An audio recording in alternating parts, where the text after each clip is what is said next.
Joe Biden, one of the very first executive orders in his new presidency, he cancels the Keystone Pipeline in the name of protecting the environment.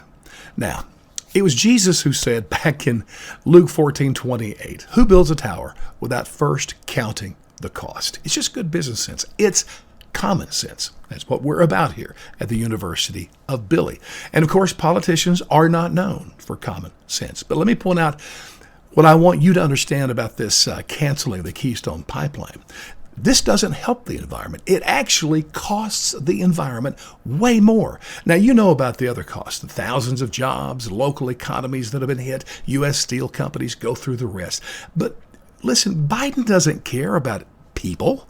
Come on, Democrats, have you seen what they've been about lately? They care more about the planet than people. That's why they do all this climate change stuff.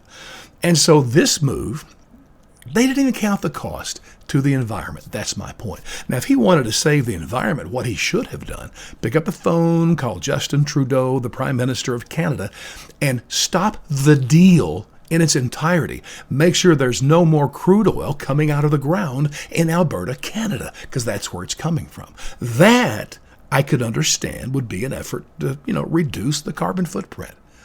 But nothing along those lines were done. This is all about American jobs, American economies, which, again, they don't care about. But they didn't even take the nod from science that says this is the worst thing you can do for the environment. Here's why.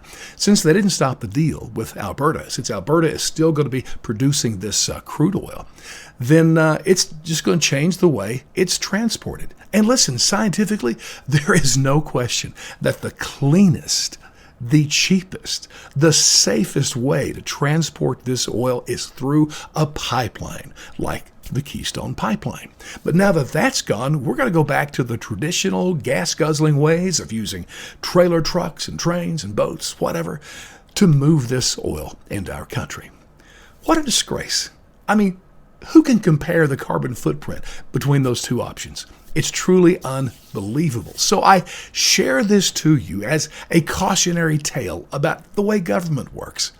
It's so funny. I've seen this so many times in my life, but they do something, pass some legislation with a whole intent of saving money.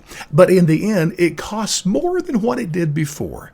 They do it time and time again. I'm just surprised that Democrats would throw science out the window, throw protecting the environment out the window, and not even count the cost to the environment of canceling the Keystone Pipeline.